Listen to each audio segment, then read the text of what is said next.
Officer Tom Harrison was the kind of man who took pride in his job. He believed he was a protector, a guardian of the law, upholding order in an increasingly chaotic world. Every morning he'd strap on his uniform with a sense of purpose, glancing at himself in the mirror before heading out the door. The police badge on his chest wasn't just a piece of metal, it was a symbol of authority, of righteousness, and of his place in society. To him, this job wasn't just about maintaining peace, it was about maintaining a certain order. An order that he believed had been slipping away for years.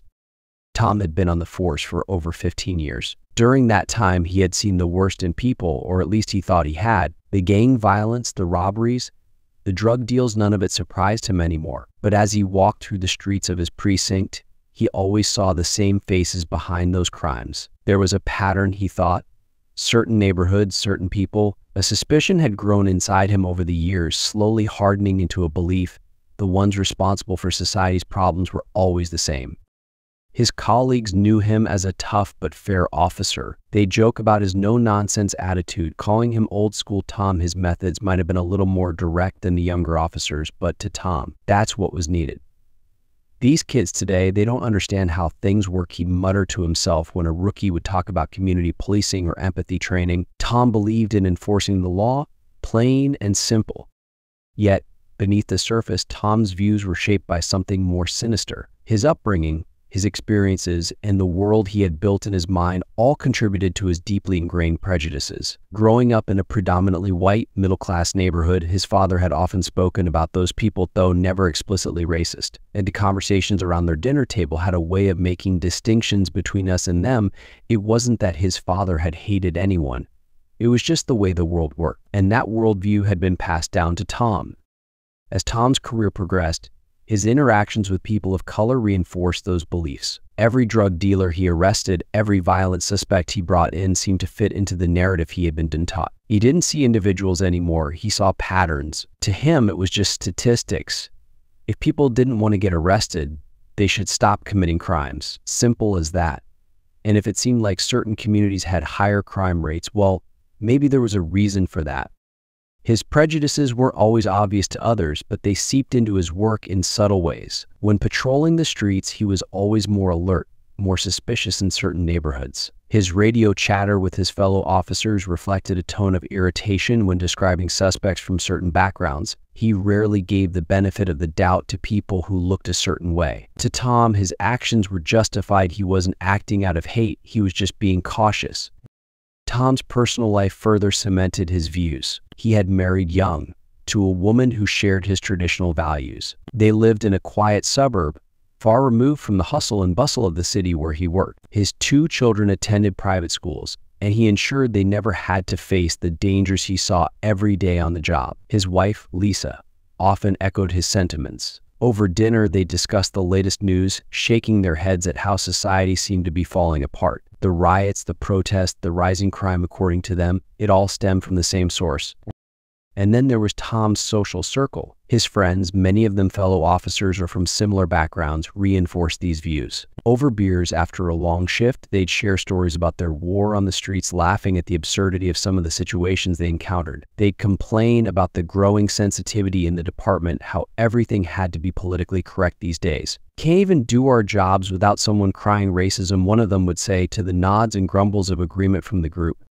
Despite this, Tom didn't see himself as a bad person. He wasn't out there hurting anyone intentionally. He was just doing his job, protecting the community, keeping people safe. But deep down, the line between protecting and persecuting had blurred. His sense of justice had been twisted, shaped by years of unchecked bias and prejudice. He had convinced himself that he was the good guy, fighting the bad guys. Every morning as Tom walked into the station, he felt a sense of duty wash over him, but it was a duty he didn't always understand. There were times when he felt the world was working against him, when the media portrayed the police as the enemy, or when protests erupted over the latest shooting. In those moments, Tom would double down on his beliefs. If they just followed the law, none of this would happen, he'd tell himself. I'm just doing my job. But Tom's sense of justice wasn't the only thing being warped. His interactions with the public, especially people of color, were tainted by his biases. He didn't see them as individuals, he saw them as part of the problem. It wasn't just about enforcing the law anymore, it was about upholding his idea of how society should be.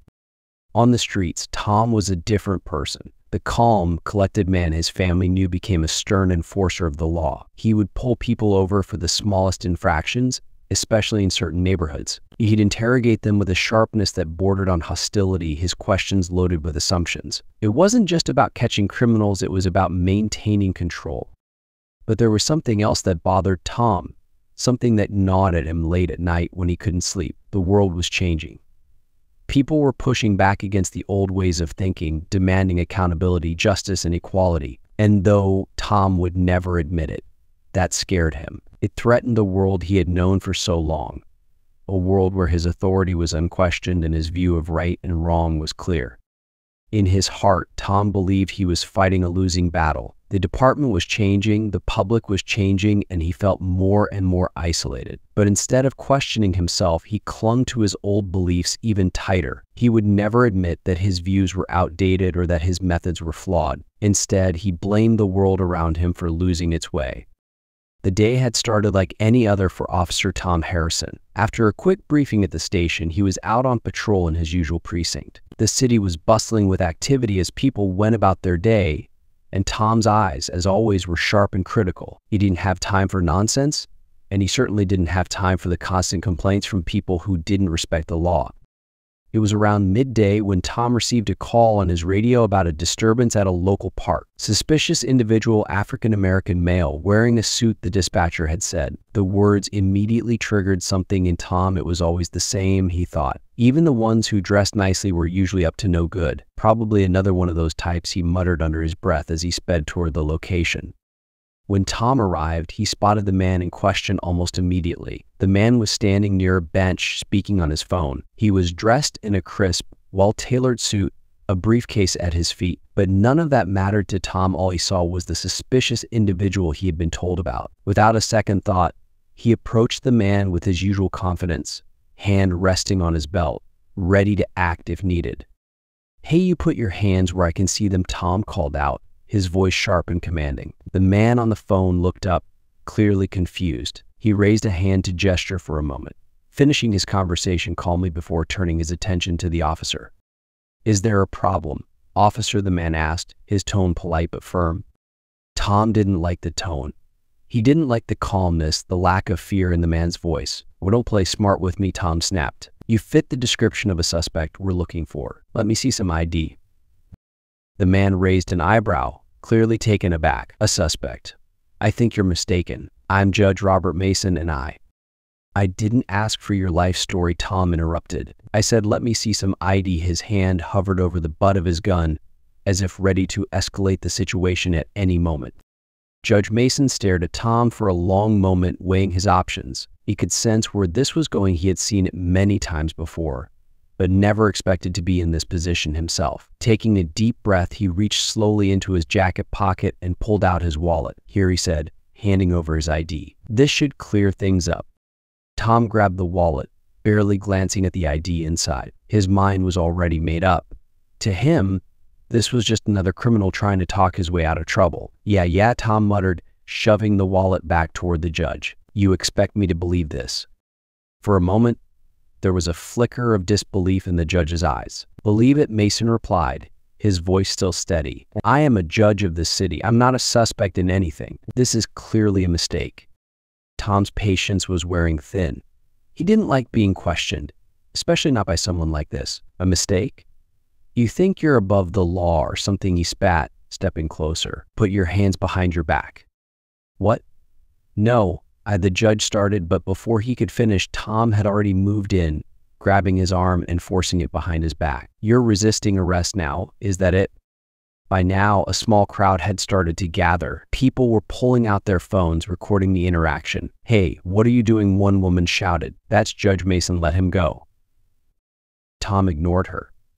His focus was solely on the man in front of him. As he tightened the handcuffs around the judge's wrists, he leaned in, lowering his voice so only Mason could hear. "You think you can just walk around here like you own the place? Ha, not today."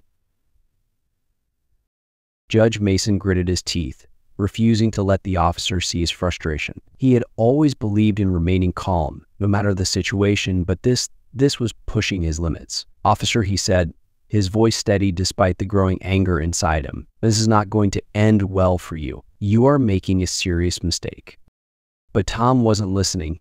He was too caught up in his own narrative, too blinded by the assumptions he had carried with him for so long. To him, this man wasn't a judge. He was just another threat to the order Tom had sworn to protect.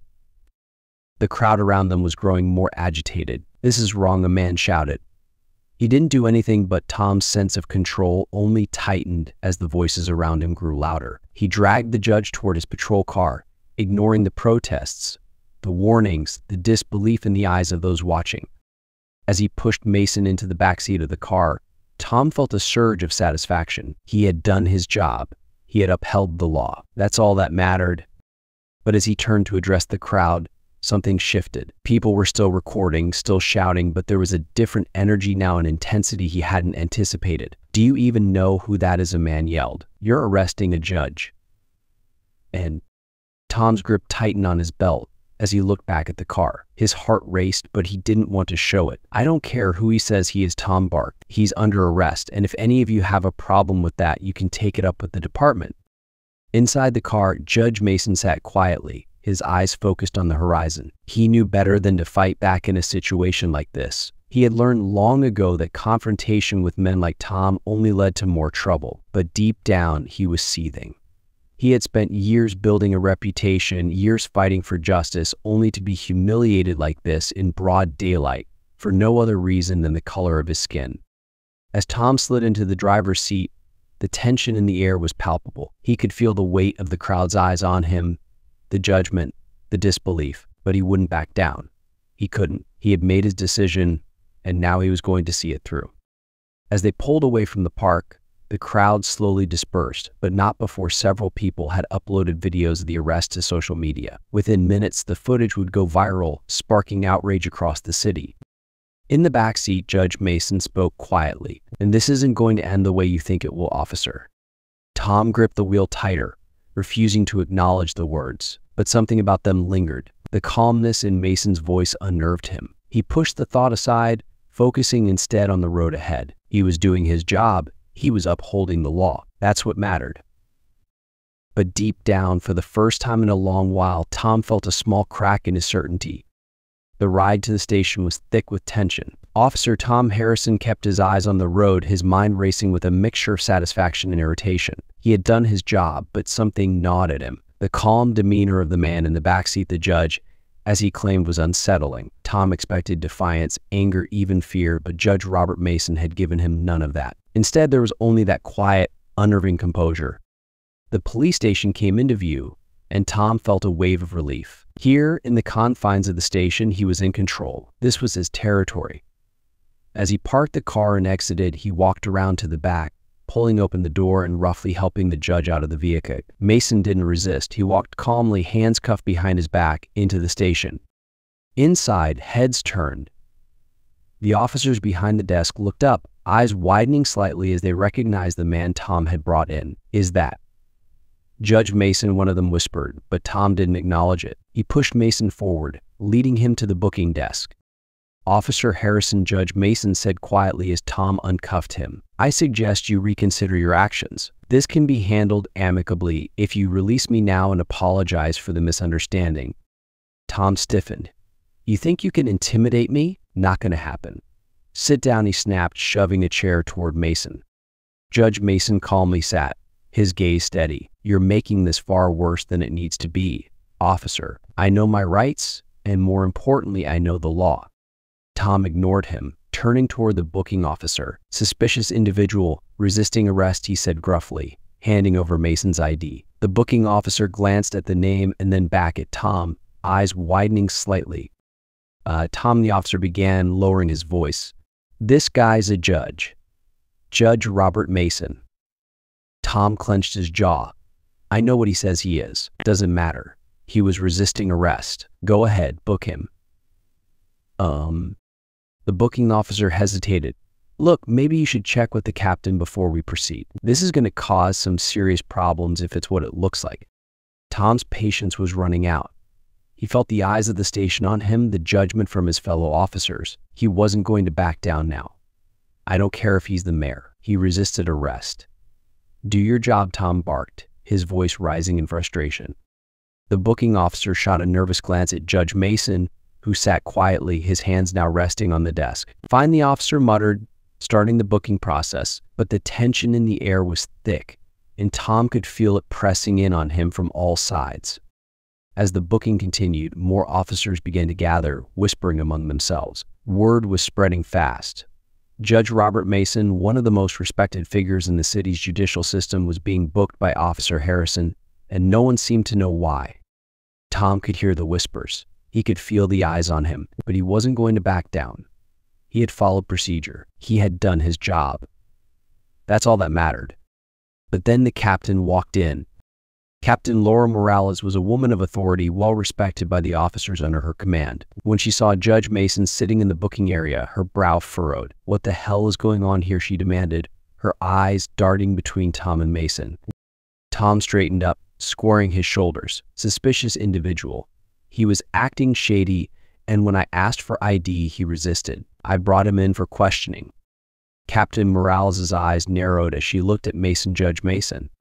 "Yes, Captain Morales," Judge Mason replied evenly, "and I can assure you this officer's version of events is not accurate. I presented my identification willingly. This is a clear case of racial profiling and misconduct." Morales turned her gaze back to Tom, her expression hardening. "Tom, is this true? Did you not recognize him as a judge?" Tom bristled. "I didn't know who he was, and it shouldn't matter." He was resisting. "Enough," Morales interrupted, her voice cold. "Judge Mason, you are free to go. I apologize for this mistake." Tom's stomach dropped. "What? Captain, you can't just let him walk out. You resisted arrest. This isn't." "I said enough." Officer Morales snapped. "I'll deal with this later." Judge Mason stood up, his face calm but resolute. "Thank you, Captain. I will be filing a formal complaint against this officer. And trust me, this won't be swept under the rug." Tom's heart raced as he watched Mason walk out of the station, his mind spinning. A formal complaint. Against him? Over what, a misunderstanding? This couldn't be happening. He had done everything by the book. How could this be turning against him? As soon as the judge left, Morales turned back to Tom. "My office. Now." The walk to the captain's office felt like a march toward judgment. Tom had never felt so exposed, so out of control. Inside, Captain Morales shut the door behind them, turning to face him with a look of pure frustration. "What the hell were you thinking, Tom? That's Judge Mason, one of the most respected judges in the city, and you arrested him for what exactly?" Tom's throat tightened. "I didn't know who he was. He was acting suspicious. And then when I asked for ID, he didn't immediately comply." Morales cut him off. "I don't care if he was acting suspicious. You had a respected judge in handcuffs in public, and now we have a media nightmare on our hands. You know this is going to blow up, right? There were cameras. Tom, people filmed the whole thing. This is going to be all over the news by tonight." Tom's head spun. The room felt smaller, hotter. "I was just doing my job." Your job is to use discretion, to know when to de-escalate. You have a history of these kinds of incidents, Tom, and this might just be the one that ends your career." The words hit him like a punch to the gut. "What do you mean history? I've done everything by the book. If you're saying I've been too hard on people, it's because they deserved it." Morales shook her head. "Tom, you're a good officer, but you're letting your biases cloud your judgment. You've been warned about this before. This is not going to go away quietly. Mason's going to take this to the top, and we're all going to be in the spotlight." Tom felt the walls closing in around him. Biases? Clouding judgment? It felt like his entire world was being turned upside down. For years, he had operated under the belief that he was doing the right thing, that his instincts were keeping the city safe. Now it seemed like those very instincts were being questioned. "You're going to be placed on administrative leave while this is sorted out," Morales said, her tone final. "I'll try to contain this, but I can't make any promises. You need to prepare yourself for the possibility that this could be the end of your career, Tom." Tom stood there, numb. His career? Ended? Over one mistake. No, this wasn't right. He had been doing his job. He had been protecting the community. How could everything be falling apart so quickly? As he left the captain's office, the station felt different. The whispers were louder now, and his colleagues avoided his gaze. The world that had once seemed so clear, so black and white, was crumbling around him. And for the first time, Tom began to feel the weight of the consequences he had set in motion. Outside the station, Judge Mason was already in touch with his lawyers. The videos of his arrest were spreading online, gaining traction with every passing minute. By the end of the day, the headlines would be filled with outrage. Judge arrested by racist cop in shocking incident. The wheels of justice were turning, but this time they weren't in Tom Harrison's favor. Tom sat at his kitchen table, staring blankly at the wall. The house was quiet, unnaturally so. His wife, Lisa, was upstairs with the kids, avoiding him as much as possible since the news broke. She had barely spoken to him, her silence louder than any words. His two children hadn't fully understood what was going on, but they could feel the tension in the air. Their father was home during work hours, which was never a good sign. The television in the living room flickered with news reports. Every station seemed to be covering the same story: racist cop arrests respected black judge. The headline scrolled across the screen in bold, unforgiving letters, accompanied by footage of Tom dragging Judge Mason to the squad car. In the background, the voices of protesters, onlookers, and Judge Mason's calm voice explaining his identity were clearly heard. It had all happened so fast. What had started as just another routine day on patrol had spiraled out of control, and now Tom found himself at the center of a media storm. His phone buzzed on the table, but Tom ignored it. He knew what the messages would say: colleagues distancing themselves, friends offering half-hearted words of support, people telling him to lie low. His commanding officer, Captain Morales, had already placed him on administrative leave. The precinct wanted nothing to do with him until the investigation was over. That left Tom alone to stew in the mess he had created. Across the city, Judge Robert Mason was taking a very different approach. He wasn't sitting quietly, waiting for justice. He was making moves. The judge had already filed a formal complaint with the department, but that was just the beginning. His lawyers had started reaching out to local media, ensuring that his side of the story was being heard. For Judge Mason, this was more than just a personal insult. This was an opportunity to expose a system that he believed was broken. He had spent years watching people like Officer Harrison walk into his courtroom, defending actions rooted in prejudice, hiding behind a badge. This time, the tables were turned. The judge was the one pushing for accountability, and he wasn't about to let this go. Behind closed doors, Judge Mason was also coordinating with several civil rights organizations. This wasn't just a case of personal mistreatment, it was about systemic racism in the justice system, and Judge Mason was determined to use his platform to shine a spotlight on it. Tom's world, however, was shrinking. After the initial shock of being put on leave, reality had started to sink in. He wasn't just facing a suspension, his entire career was on the line. The media had latched onto the story, dissecting every moment of the arrest, every second of footage. People on social media were calling for his firing, for criminal charges, even for justice on a personal level. Tom felt the pressure closing in from all sides. He knew he had made a mistake, but admitting that felt impossible. For years, he had prided himself on his instincts, his ability to read people and situations. Admitting fault now would mean acknowledging that those instincts were flawed, that his entire view of the world was tainted by prejudice. It was a truth too heavy to bear. Tom's wife, Lisa, finally broke the silence that evening. As she came down the stairs, her face was pale and her voice trembled with uncertainty. "Tom, what are we going to do?" "I don't know," he muttered, his voice rough and tired. "I didn't think it would go this far." "You didn't think?" she snapped, her frustration boiling over. "Tom, they're talking about you on every news channel. People are protesting outside the station. Do you realize what this is doing to us, to our family?" Tom didn't have an answer. He had been so consumed by his own anger, by the sense of betrayal, that he hadn't stopped to think about how it was affecting Lisa or the kids. The weight of his actions was crushing him. And the next morning, things only got worse. Tom's lawyer called with updates, and none of it was good news. "We're looking at a possible lawsuit," Tom the lawyer said, his voice low and cautious. "Judge Mason has powerful allies. If he pushes this, there's a good chance they'll go after you for civil rights violations." Tom's stomach dropped. A lawsuit? How is that even possible? "I was doing my job." The lawyer sighed. "Tom, this isn't just about that day. They're digging into your record, your past incidents. You've had complaints before, but they were swept under the rug. Now, everything's coming out in the open. Tom's blood ran cold. Complaints. He knew exactly what the lawyer was referring to. Over the years, there had been several incidents, minor things, in his mind where citizens had accused him of overstepping, of racial profiling, of unnecessary force. Nothing had ever stuck, though. The department had always had his back, but now, with the public eye scrutinizing every detail, those complaints were coming back to haunt him. "Can't we just settle?" Tom asked, his voice desperate. "I'll apologize, make it go away."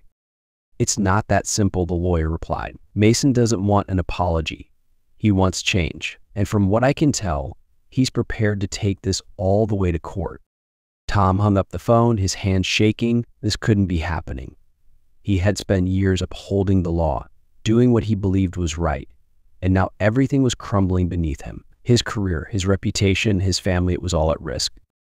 Meanwhile, Judge Mason's story was gaining momentum. He was giving interviews, appearing on national news programs, and calling for a deeper investigation into police misconduct. His calm, measured tone contrasted sharply with the outrage of the public. Mason wasn't angry, he was determined to ensure that what had happened to him didn't happen to anyone else. At a press conference, Judge Mason stood before a sea of reporters, microphones and cameras capturing his every word. "This is not just about me," he said, his voice firm but controlled. "This is about a system that allows people in positions of power to act without accountability. What happened to me was a clear case of racial profiling and abuse of authority. But I'm not the only one. There are countless others who have experienced the same treatment but haven't had the platform to speak out." His words struck a chord with the public. Protests began to grow in size, demanding justice not just for Mason, but for everyone who had been mistreated by law enforcement. Signs reading "Justice for Mason" and "End Police Racism" filled the streets, and social media exploded with support for the judge. Tom watched it all unfold from the confines of his home. The pressure was unbearable. Every news segment, every protest, every online comment felt like a personal attack. He couldn't escape it. His own neighborhood was starting to turn against him. Neighbors who once waved to him on his way to work now avoided him, their gazes filled with judgment. The precinct wasn't much better. Word had spread fast, and Tom's fellow officers were distancing themselves. No one wanted to be associated with the officer at the center of a national scandal. Even the few who had supported him at first were now staying silent. The department was in damage control mode, and Tom was being left out to dry. Captain Morales called him in for a meeting. "We're being forced to take further action," she said, her voice flat, devoid of emotion. "The department is under immense pressure, and the city wants answers. You're going to be suspended without pay until further notice." Tom's heart sank. "Without pay? Captain, I've served this department for years. I've done my job."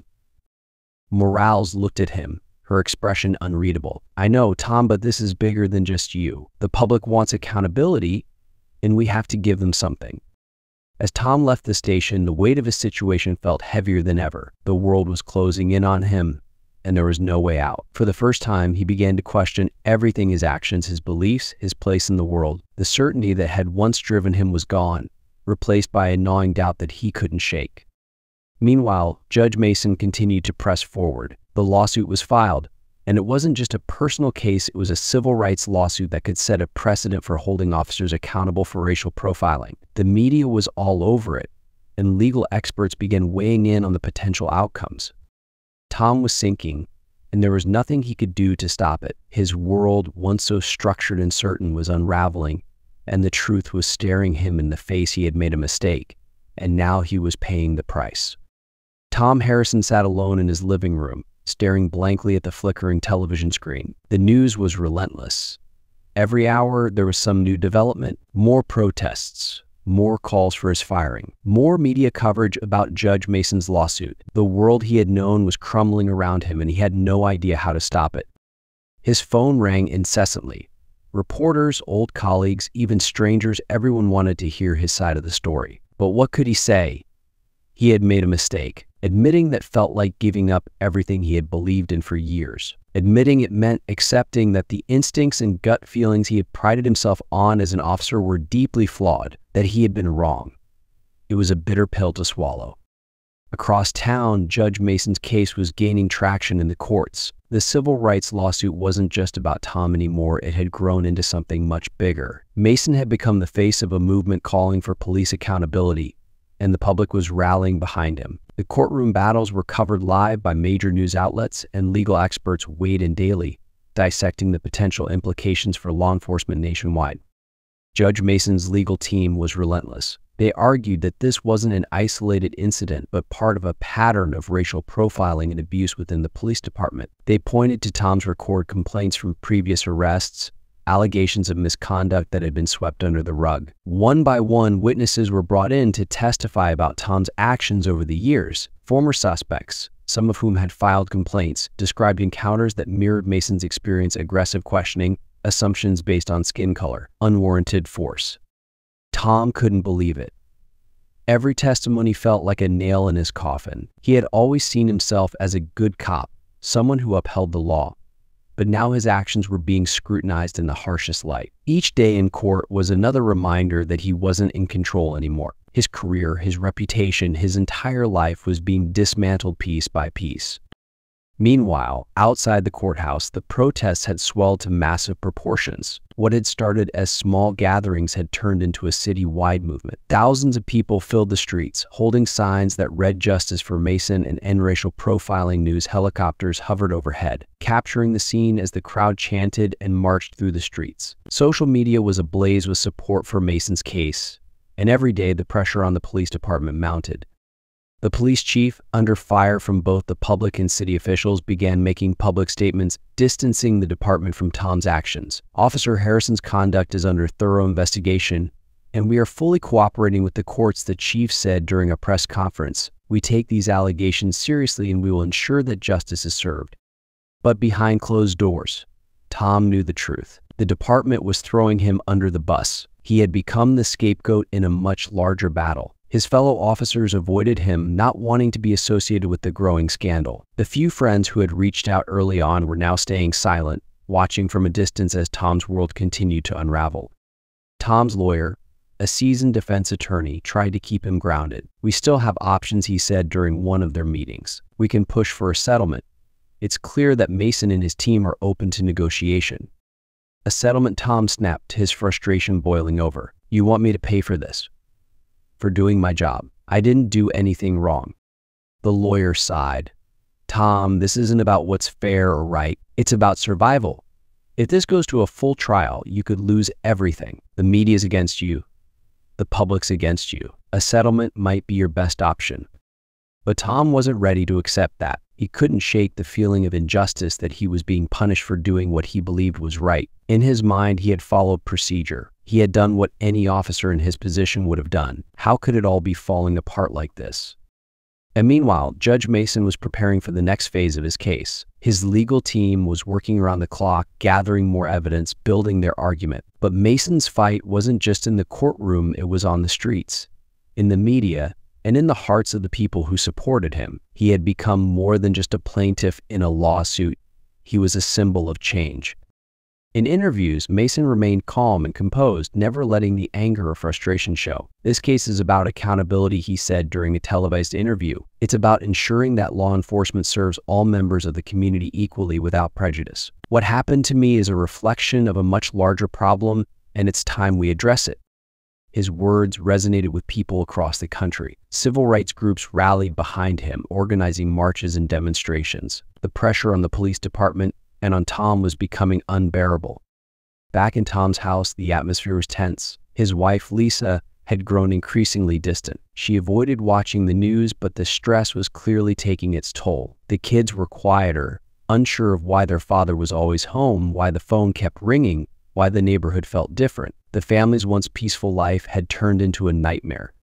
One evening, as Tom sat at the dinner table, Lisa finally spoke up. "What are we going to do?" Tom, her voice was soft, but there was an edge of desperation in it. "This can't go on like this. The kids, they're scared. I'm scared. This isn't just about you anymore. It's about all of us." Tom didn't have an answer.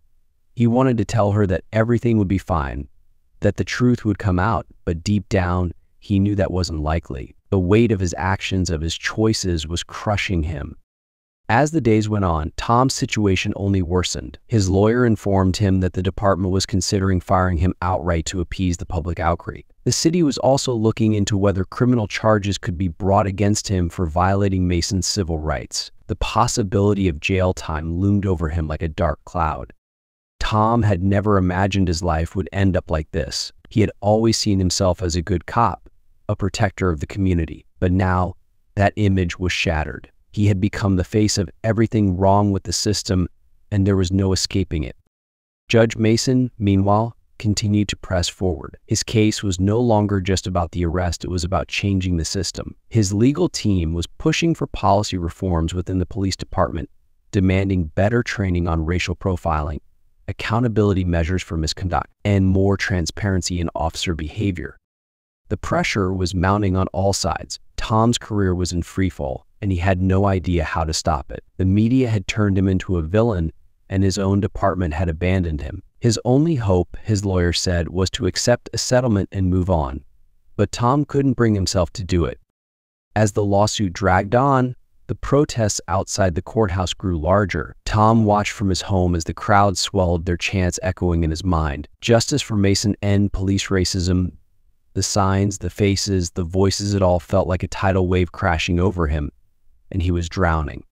Inside the courtroom, Mason's legal team was relentless. They presented evidence of Tom's past misconduct, painting a picture of an officer who had repeatedly overstepped his bounds. Witness after witness testified about Tom's aggressive behavior, his racial bias, his history of targeting people of color. It was a damning case, and Tom knew it. His lawyer tried to defend him, arguing that Tom had been following procedure, that he had acted in good faith, but the public wasn't buying it. The narrative had already been written, and Tom was the villain. One evening, after another brutal day in court, Tom sat on his front porch, staring out at the darkened street. His neighborhood was quiet, but it felt different now. The sense of safety, of community was gone. He had become an outsider in his own world. Lisa joined him on the porch, sitting down beside him in silence. For a long time, neither of them spoke. The weight of everything that had happened hung between them like a heavy fog. Finally, Lisa broke the silence. Tom, maybe it's time to let go. Tom didn't respond at first. He couldn't. The idea of letting go, of giving up, felt like admitting defeat. But deep down, he knew she was right. He couldn't keep fighting the battle he was destined to lose. I don't know how to fix this, he admitted quietly, his voice heavy with exhaustion. Lisa reached out, taking his hand in hers. Maybe you can't, but we can still move forward, together. The words offered little comfort, but they were the only lifeline Tom had left. He wasn't sure what the future held, but he knew one thing: the life he had known was over, and there was no going back.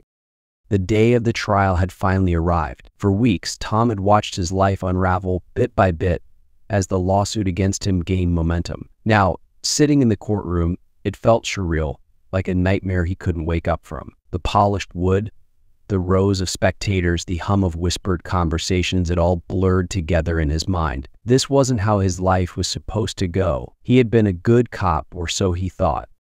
At the front of the courtroom, Judge Robert Mason sat composed and dignified, his presence commanding respect. He wasn't the one on trial, but his quiet authority dominated the room. Tom's eyes flicked toward him, a wave of guilt and resentment washing over him. This man had been the catalyst for the destruction of everything Tom had built. Yet deep down, a small part of him knew the truth: it wasn't Judge Mason's fault. It was his own actions, driven by years of bias and unchecked authority, that had led him to this moment. The courtroom buzzed with tension.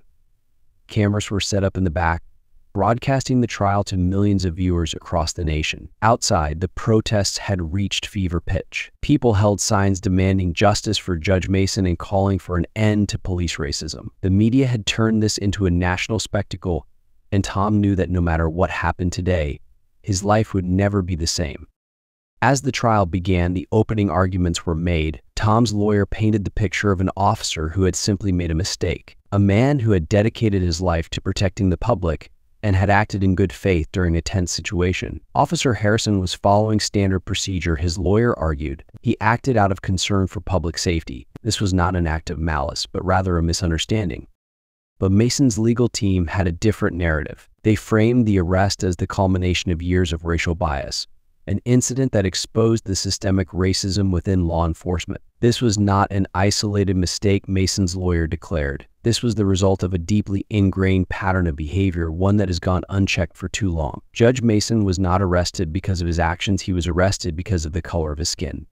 The testimony began, and with it, the weight of Tom's past came crashing down. Witness after witness took the stand, each recounting their own experiences with Officer Harrison. Some were former suspects, others were bystanders, but they all painted the same picture. Tom had a history of treating people of color differently. His aggressive questioning, his quickness to escalate situations, his assumptions based on race, it all came back to haunt him. As the testimonies piled up, Tom felt his world shrinking. Each story chipped away at the narrative he had built for himself over the years. He had always believed he was a good cop, but now, faced with the undeniable evidence of his own actions, that belief crumbled. The truth was staring him in the face, and it was ugly. In the middle of the trial, the moment everyone had been waiting for arrived, Judge Mason took the stand. The courtroom fell silent. As he walked to the witness box, every eye in the room focused on him. Tom watched as Mason took his seat, his expression calm but resolute. This wasn't just about justice for himself. Mason was fighting for something much bigger. Judge Mason, the lawyer began, "Can you please describe the events leading up to your arrest?"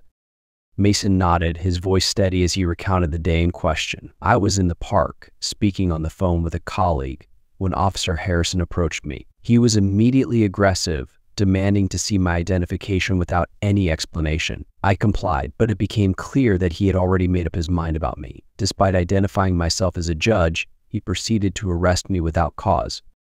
The lawyer continued, asking Mason to describe his thoughts and feelings during the arrest. Mason's voice never wavered as he spoke about the humiliation he felt, the disbelief that in this day and age, a man of his stature could still be treated this way simply because of the color of his skin. "It wasn't just about me," Mason said, his eyes scanning the courtroom. "It was about every person of color who has ever been treated as less than as suspicious, as guilty before proven innocent. This incident was a reflection of a much larger problem, one that we cannot ignore any longer." Tom's stomach twisted as he listened to Mason's words. He had heard similar things before, but they had never hit him like this. Sitting in that courtroom, surrounded by the consequences of his actions, Tom felt something shift inside him. For the first time, he truly saw the man he had arrested not as a threat, not as a suspect, but as a human being who had been wronged. The cross-examination came next. Tom's lawyer tried to poke holes in Mason's testimony, questioning his interpretation of the events, suggesting that perhaps Tom had been justified in his actions given the circumstances. But Mason remained unshaken. His calm, measured responses only strengthened his case. After Mason's testimony, Tom was called to the stand. The room seemed to hold its breath as he walked to the witness box, the weight of the nation's gaze pressing down on him. This was his chance to explain himself, to offer his side of the story. But as he sat down, staring out at the faces of the people he had let down, his family, his colleagues, the community, Tom felt lost. "Officer Harrison," his lawyer began, "can you describe the events of that day from your perspective?"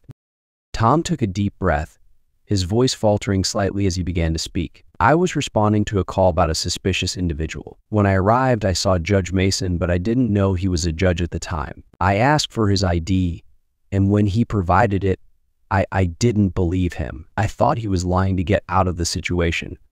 The lawyer nodded, encouraging Tom to continue. "Why didn't you believe him?"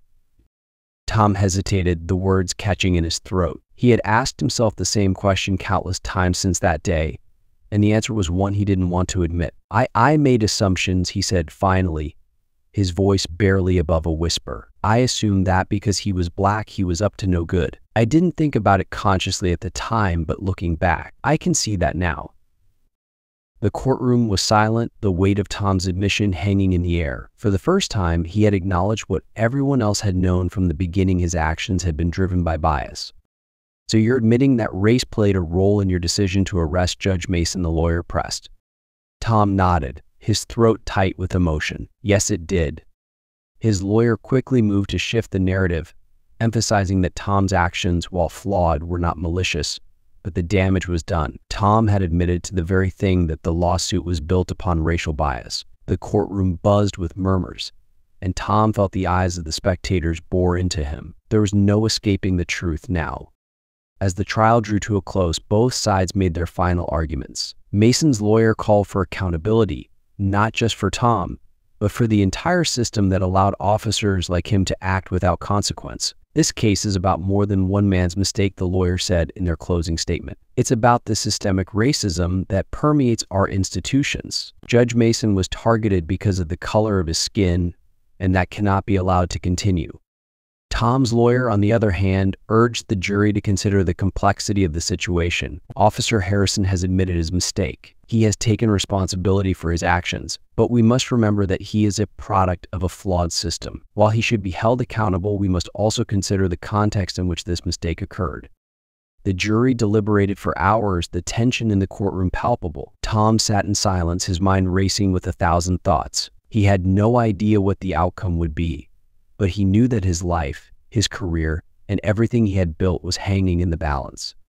Finally, the jury returned with their verdict. The room fell silent as the foreman stood, holding the piece of paper that would determine Tom's fate. We find the defendant, Officer Thomas Harrison, guilty of violating Judge Robert Mason's civil rights. Tom's heart sank. The words echoed in his ears, but they didn't fully register. He had lost. His career was over, his reputation destroyed. The courtroom erupted in noise, some people cheering, others shaking their heads in disbelief. The media scrambled to capture the moment, the final chapter in a case that had captivated the nation. Judge Mason sat quietly, his expression calm. He wasn't gloating, but there was a sense of closure in his eyes. Justice had been served, and now it was time to move forward. For him, this was never about personal vengeance, it was about changing a broken system. As the courtroom emptied, Tom remained in his seat, staring down at his hands. Everything he had worked for, everything he had believed in, was gone, and now all he had left was the weight of his own mistakes. Outside, the protest continued, but there was a sense of victory in the air. The case had become a symbol of change, and people were hopeful that it would then lead to real reform in law enforcement. But for Tom, the only thing that remained was a deep sense of regret. He had been wrong, and now he would spend the rest of his life living with that truth. The trial had ended, and the verdict was delivered. Officer Tom Harrison had been found guilty of violating Judge Robert Mason's civil rights. But the courtroom victory was only the beginning of the resolution for both men. The fallout from the case rippled far beyond the four walls of the courthouse, affecting the city, the police department, and their personal lives in profound ways. In the days following the trial, Tom's life continued to fall apart. His suspension from the police department had been upgraded to a formal termination. The department, under pressure from both the public and city officials, had no choice but to cut ties with him. "We cannot tolerate officers who act on racial biases," the police chief said in a public statement. "Officer Harrison's actions do not reflect the values of this department." Tom's firing was front-page news, but that wasn't the worst of it. The city, bowing to public pressure, had launched an internal investigation into other complaints against him. Every arrest, every accusation of misconduct he had ever been involved in was now under a microscope. The complaints that had once been quietly dismissed were being re-examined in the harsh light of the public eye. Civil rights lawyers began reaching out to those former suspects, suggesting that they, too, had grounds for lawsuits against Tom and the department.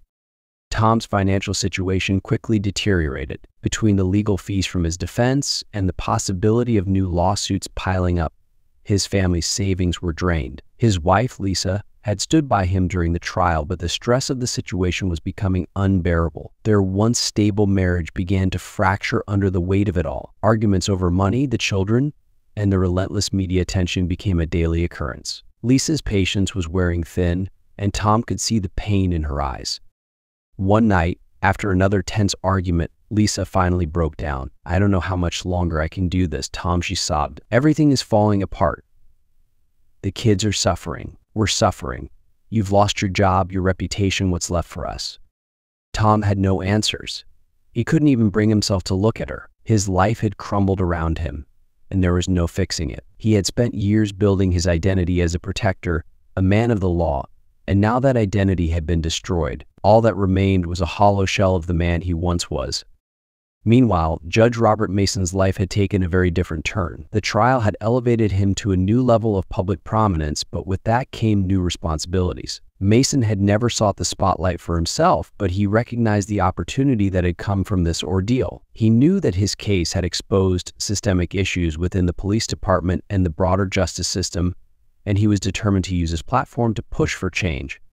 In the aftermath of the trial, Mason worked closely with civil rights organizations to advocate for police reform. He gave speeches at rallies, appeared on national news programs, and met with lawmakers to discuss policy changes. His calm, measured demeanor made him a powerful voice in the movement, and people listened. He wasn't just fighting for himself anymore, he was fighting for all the people who had been mistreated by law enforcement, for those whose voices had been silenced for too long.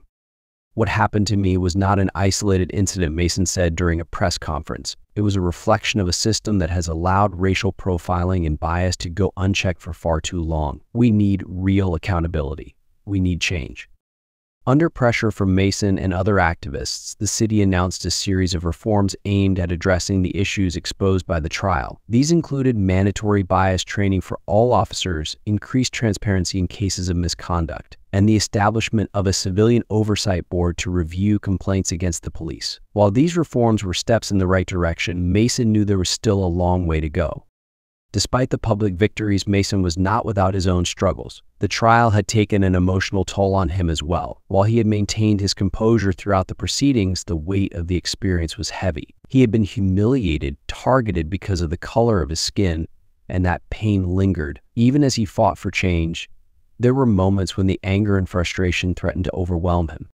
In private, Mason struggled with the personal impact of the case. His family had been dragged into the spotlight, and his children had to deal with the public scrutiny. His wife, too, had endured the stress of seeing her husband's name in the headlines, knowing that the color of his skin had been the reason for his mistreatment. They were proud of him for standing up, but the emotional scars were real, and Mason knew that healing would take time. As the weeks turned into months, the public's attention slowly shifted to other matters, as it always does. The protests became less frequent, and the media moved on to new stories. But the impact of the case lingered. The police department was still reeling from the fallout, with new complaints being filed and officers leaving the force in droves. Trust between the community and law enforcement remained fragile. For Tom, life after the trial was a slow descent into obscurity. He had become a pariah in his own city. Former colleagues avoided him. Neighbors no longer waved hello, and he couldn't walk down the street without feeling the weight of people's judgment. The man who had once worn his badge with pride was now an outcast, and there was no redemption in sight. His family life continued to deteriorate. Lisa eventually took the kids and left, moving in with her parents to give them some space from the chaos. Tom was left alone in their now empty home, haunted by the memories of the life he had destroyed. He had no job, no family, and no future. The guilt gnawed at him daily, but there was no one to apologize to. The damage had already been done. One evening, sitting in the dim light of his living room, Tom picked up his phone and scrolled through the news. The headlines had moved on, but occasionally he'd still see mentions of his trial or Judge Mason's continued work for reform. He found himself staring at Mason's photo on the screen, the image of the man he had wronged. Tom thought about reaching out, of offering a sincere apology. He wasn't sure if it would make any difference, but the guilt had grown too heavy to bear in silence. He wanted to make amends somehow, even if it was too late. But as he typed the words out, his hands trembled. What could he say that would ever undo the damage? In the end, he didn't send the message. He deleted it, closed his phone, and sat there in silence. As for Judge Mason, life continued to move forward. He remained dedicated to the cause, though he was careful to balance his public role with his personal life. He knew that change didn't come quickly, and while there had been progress, there was still much to be done. But Mason was patient, and he was determined. The experience had shaped him, but it hadn't broken him. One day, while speaking at a community event, Mason was approached by a young man. He was nervous, shifting from foot to foot as he held out a hand. "Thank you, Judge Mason," the young man said quietly. "You gave me hope. What you did, it changed things for people like me." Mason smiled, shook his hand, and nodded. "It's not just about me," he replied. "It's about all of us. We're all part of this change."